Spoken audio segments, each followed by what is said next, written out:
모세가 그의 장인 미디안 제사장 이드로의 양떼를 치더니 그 떼를 광야 서쪽으로 인도하여 하나님의 산 호렙에 이르매 여호와의 사자가 떨기나무 가운데로부터 나오는 불꽃 안에서 그에게 나타나시니라.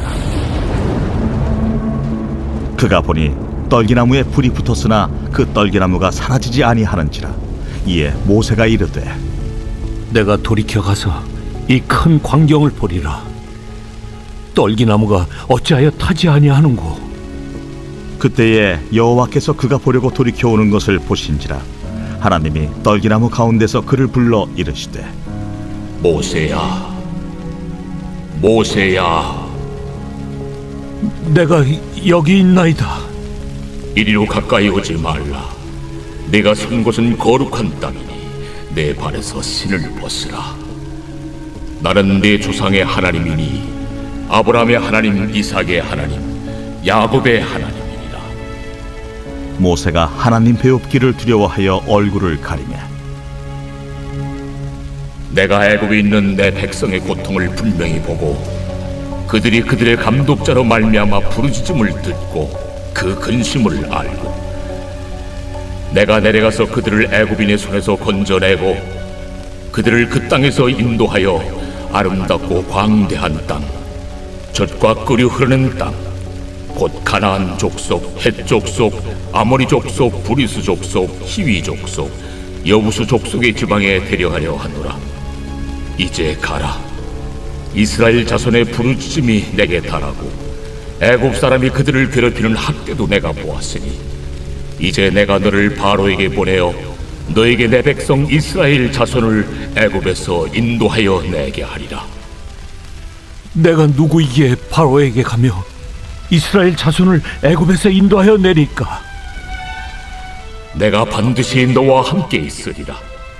네가 그 백성을 애굽에서 인도하여 낸 후에 너희가 이 산에서 하나님을 섬기리니 이것이 내가 너를 보낸 증거리라. 샬롬, 반갑습니다. 오늘도 큐티로 여는 기막힌 하루입니다. 오늘 나눌 말씀은 출애굽기 3장 1절에서 12절 말씀으로 모세를 찾아오신 하나님에 대한 제목입니다. 오늘 말씀의 내용을 보면은 하나님께서는 모세를 부르시기 위해 찾아오셨습니다. 그 부르심에 대해서 오늘 한번 묵상해 보도록 하겠습니다. 첫 번째로는 모세를 찾아오신 하나님께서 내 신을 벗으라는 말씀을 하십니다. 모세는 시므라와 결혼한 후 장인의 양을 치는 목자가 되었습니다. 하루는 양떼를 몰고 하나님의 산 호렙을 찾았을 때 기이한 현상을 목격하게 됩니다. 모세의 관심을 끈 것은 불이 붙은 떨기나무였습니다. 불이 붙었는데 타지 않는 떨기나무를 보면서 모세는 관심을 끌기 충분했습니다. 떨기나무는 광야에서 흔히 볼 수 있는 관목인데요. 그렇지만 불이 붙었는데 타지 않고 있는 것입니다. 불이 타오르는데 아무런 땔감을 필요하지 않는 것은 스스로 존재하는 하나님의 임재를 상징하는 것입니다. 모세가 관심을 가지고 가까이 가려고 하였는데 왜 그랬냐면 그런 일이 흔치 않고 불같은 시련을 가진 이스라엘 백성을 생각나게 했기 때문입니다. 하나님께서는 모세를 부르시는 데 있어서 떨기나무라는 이미지와 불을 사용하셨습니다. 보잘것없는 떨기나무 가운데 불이 바로 이것이 하나님과 이스라엘 백성의 모습을 보여줍니다. 하나님은 불이십니다. 어느 누구도 가까이 할 수 없는 거룩에 계시는 분입니다. 그러나 보잘것없는 떨기나무 가운데 계시며 그들과 함께 하시는 하나님이십니다. 이 떨기나무가는 이집트에서 처참한 노예 생활을 하는 이스라엘 백성을 상징합니다. 특히 하나님의 사자가 불꽃 가운데 나타난 이유는 불과 같은 연단을 받는 이스라엘 백성에겐 구원을, 우상을 섬기는 이집트 백성에게는 심판의 불을 임한다는 것을 나타냅니다. 모세를 만나기 위한 하나님의 임재의 사건입니다. 모세가 이스라엘의 지도자가 되기 위해서는 먼저 하나님이 누구인지를 먼저 알아야 했습니다. 그래서 하나님께서는 자신을 소개하고 있습니다. 아브라함과 이삭과 야곱의 하나님이시고 지금도 살아계신 하나님인 것을 알려주고 있습니다. 모세가 하나님이 누군지 알아야 하고 하나님이 만남이 있었어야 했습니다. 우리 모두가 하나님을 만남을 통해서 하나님을 알아야 가야 합니다. 5절의 말씀에 보면은 너의 선 것은 거룩한 땅이니 내 발에서 신을 벗으라. 이것은 하나님께서 모세에게 하나님의 거룩을 가르쳐주는 내용입니다. 신을 벗는다는 것은 이전의 제약을 버리라는 것입니다. 거룩이라는 것은 인간의 직성과 영원히 함께할 수 없는 하나님의 의로우심을 나타냅니다. 모세는 하나님 앞에서 죄인이었습니다. 물론 그가 사회적으로 또 살인죄를 저지른 살인자였지만 그 외에도 그의 마음속에는 끊임없이 죄성이 솟구쳐서 죄를 가진 죄인이었습니다. 우리도 이런 모습이 있지 않습니까? 하나님께서는 모세에게 내 발에서 신을 벗으라고 하셨습니다. 그것은 이제부터 모세가 철저하게 하나님의 노예로 살아야 된다는 것을 말합니다. 이제부터는 모세의 의지는 없고 오직 하나님 말씀대로 움직이는 종이 되는 것입니다. 모세는 이 만남을 통해 자신의 의지대로 방황하던 오랜 방랑을 끝내고 하나님의 손에 붙들리는 종으로 다시 태어나게 되는 것입니다. 하나님의 임재가 너무 거룩하기 때문에 모세를 훔칠 수 있어서 더 이상 가까이 오는 것을 금합니다. 성경에서는 한 공간을 거룩하다고 칭하는 것은 이곳이 처음입니다. 창세기에서 시간을 거룩하다고 표현한 적이 있지만은 근동 이방 종교들이 특정한 장소를 거룩하다고 부른 것은 흔한 일이지만 성경에서는 이런 사상이 존재하지 않습니다. 그러므로 이 장소가 거룩하다고 불리는 것은 하나님이 잠시 이곳에서 임하셨기 때문입니다. 즉 하나님의 현현이 이 장소를 잠시 동안 이나마 거룩하게 한 것이지 결코 장소가 거룩한 것은 아닙니다. 고대 근동에서는 신을 벗는 것은 존경과 겸손을 나타내는 행위라고 합니다. 이스라엘 제사장들도 성전에서는 맨발로 사역했고 오늘날 라피도 회당에서 맨발로 제사장의 축도를 선언한다고 합니다. 그래서 신을 벗는다는 것은 존경과 겸손의 의미라고 합니다.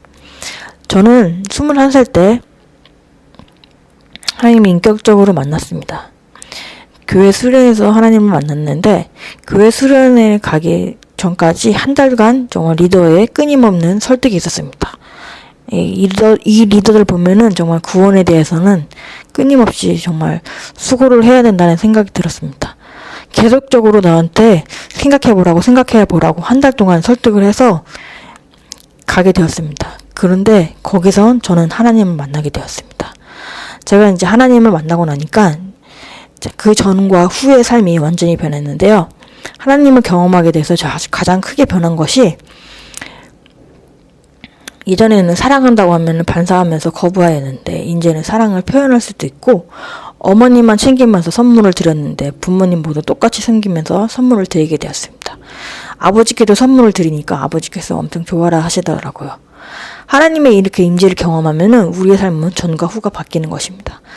우리가 하나님의 임재를 경험한 게 있다면은 그 처음에 하나님의 사랑이 회복되기 원하고 경험이 없다면은 주님의 임재를 경험하는 삶이 되기 바랍니다. 질문으로는 하나님께 임재를 사모하고 있습니까? 하나님께 순종하면서 죄인임을 고백하고 있습니까? 두 번째로 모세에게 내려가서 건져내라고 합니다.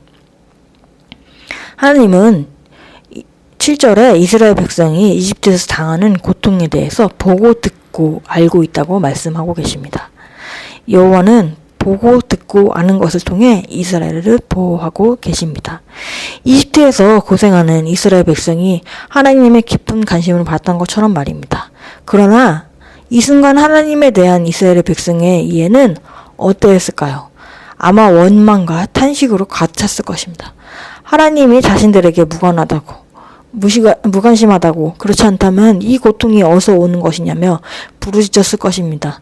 그러나 우리는 이미 1장에서부터 하나님의 은밀한 사역을 보고 있지 않습니까? 우리의 고통과 신음은 결코 하나님의 무관심을 뜻하는 것이 아닙니다. 하나님의 침묵은 더 원대한 일을 이루기 위한 준비 단계에 불과합니다. 지금의 고난과 고통이 너무 힘들다고 문제에만 갇혀서 묵상하면 안 됩니다. 사건이 오고 문제가 올수록 주님께 나아가야 됩니다. 사건이 오고 문제가 오는 것은 하나님께서 우리를 부르시는 사건들입니다. 주님께 나아가 엎드리며 나는 아무것도 할 수 없고 오직 예수님만이 하실 수 있다면서 전적인 무능한 나 자신을 애통하며 예수 그리스도를 바라보는 것입니다. 모든 상황과 고난 가운데서 주님의 말씀을 깨닫게 해달라고 기도해야 됩니다. 여기서 보면은 7절과 8절의 대조적인 이미지를 볼 수 있습니다. 하나님이 오시기 전에 7절은 고통과 절망뿐이었지만 하나님이 내려오신 이후의 8절은 소망과 구원의 말씀입니다. 마치 지옥과 천국의 차이를 느끼는 것처럼 말입니다. 우리가 예수님을 영접하기 전과 후의 삶을 비교해보면은 이와 비슷하다고 생각할 것입니다. 죄인 되었을 때의 모습과 하나님의 사람으로의 모습이 변화되었기 때문입니다. 하나님은 자기 백성이 울부짖는 소리를 들으시고 백성들의 마음 깊이 아픔과 슬픔을 아십니다. 그렇게 그들의 형편을 헤아리신 후에 하나님은 내려오셨고 고통의 땅에서 건져내어 안식의 땅으로 젖과 꿀이 흐르는 땅으로 데려가기 위해 모세를 부르시는 것입니다. 지금으로는 지금의 고난과 사건에만 매여서 주님이 들어주시지 않는다고 생각하고 있나요? 나의 모든 사건과 문제를 주님께 맡기고 있나요? 세 번째로 모세에게 하나님은 너와 함께 하겠다고 말씀을 하십니다. 모세는 과거의 자신을 생각하며 저는 도저히 할 수 없습니다 라고 계속적으로 거부하고 있습니다. 여기에 대해서 하나님의 처방은 12절에 하나님이 이르시되 내가 반드시 너와 함께 있으리라. 내가 그 백성을 애굽에서 인도해 낸 후에 너희가 이 산에서 하나님을 섬기리니 이것이 내가 너를 보낸 증거니라 라는 말씀을 하십니다. 예전에 모세가 80년이 넘는 시간 동안 힘이 빠지면서 나는 아무것도 할 수 없다가 되었고 자신의 자아가 꺾이면서 하나님께 이제 엎드려지게 되었습니다. 내가 정녕 함께 하리라는 이 말은 창세기의 마지막 부분 장식했던 요셉의 이야기를 상기시키면서 하나님은 요셉의 삶의 모든 순간 그와 함께 하셨던 것처럼 임마누엘을 약속하고 있습니다. 모세가 자신이 없고 능력의 한계를 느낀다 해도 하나님은 그를 고아처럼 내버려두지 않는다고 하시면서 전혀 문제가 되지 않습니다. 하나님이 함께 하신다면 모세는 그분의 능력으로 이 구원의 사역을 이룰 수 있습니다. 하나님의 말씀의 중요성은 모세의 자신감을 키워주는 것에 초점이 아니라 그와 함께 한다는 약속에 맞춰져 있습니다. 여러분이 지금 광야의 한복판에 계시나요? 두려워하지 마십시오. 실패와 실수를 통해서 하나님의 사람으로 우리는 만들어가고 있습니다. 모세의 실패와 실수를 통해서 하나님께서 만들어간 것처럼 하나님은 우리를 만들어가고 계십니다. 이사야서 41장 10절의 말씀 보면 두려워하지 말라 내가 너와 함께함이라 놀라지 말라 나는 내 하나님이라 내가 너를 굳세게 하리니 참으로 너를 도와주리라 참으로 나의 의로운 오른손으로 너를 붙들리라. 우리가 스스로는 할 수는 없습니다. 하지만은 우리는 하나님과 함께 하신다면은 능치 못할 일은 없을 것입니다. 하나님께서 우리와 함께 하신다는 것을 믿고 하나님을 의지하면서 나아가기 바랍니다. 질문으로는 나의 하나님의 부르심에 대한 반응은 어떤가요? 핑계대고 외면하고 있지 않나요? 주님이 맡겨주신 나의 사명은 무엇인가요? 말씀을 맺겠습니다. 하나님은 80세에 모세를 부르십니다. 저는 20대, 20대에 인격적인 하나님을 만나고 40세에 주님의 일을 감당하게 되었습니다. 제 힘이 빠지고 저는 아무것도 할 수 없다 할 때까지 주님은 기다리시면서 저를 사용하기 원하셨습니다. 모세도 열정으로도 가차서 사람을 죽이는 일까지 하였지만 80세가 돼서야 힘이 빠지면서 자아가 죽어지니 하나님이 부르십니다. 우리도 아무것도 할 수 없습니다. 나는 아무것도 아닙니다. 라는 고백을 할 때 오직 주님의 은혜가 아니라고 할 때 하나님이 부르시고 사용하십니다. 오늘 하루도 주님이 우리를 부르시는 그 부르심에 대해서 생각해보고 나에게 주신 사명은 잘 감당하고 있는지, 내 사건과 고통에만 머물러서 말씀 보고 기도하는 것에 소홀하지 않는지, 처음 하나님의 임재를 경험했을 때를 떠오르면서 오늘 나에게 주신 말씀을 잘 묵상하는 하루 되길 바랍니다. 기도하겠습니다. 하나님 아버지 감사합니다. 제가 죽어주지 못하여서 주님의 부르심에 순종하지 못한 죄인이었음을 회개합니다. 주님의 은혜로 사명을 감당하고 주의 길을 가게 해주셔서 감사합니다. 하나님의 부르심에 응답하는 저희가 되기 원합니다. 우리의 문제와 사건을 주님께 맡기고 주님께 엎드리며 저는 죄인입니다. 나는 할 수 없습니다. 고백하는 저희가 되기 원합니다. 사는데 바빠서 사명을 잃어버렸다면 하나님의 첫사랑을 사명을 다시금 붙잡기 원합니다. 말씀으로 저희 삶의 문제들이 해석되어서 말씀으로 살아내는 삶이 되기 원합니다. 오늘도 주님이 주신 말씀을 잘 붙들고 하루를 잘 살아내기 바랍니다. 예수님의 이름으로 기도합니다. 아멘. 7월 21일 보석성자입니다. 한 고난을 10년 이상 당한다면 하나님께서 나의 부를 높여주십니다. 그 이유는 그 고난을 통해 예수님을 만나기 때문입니다.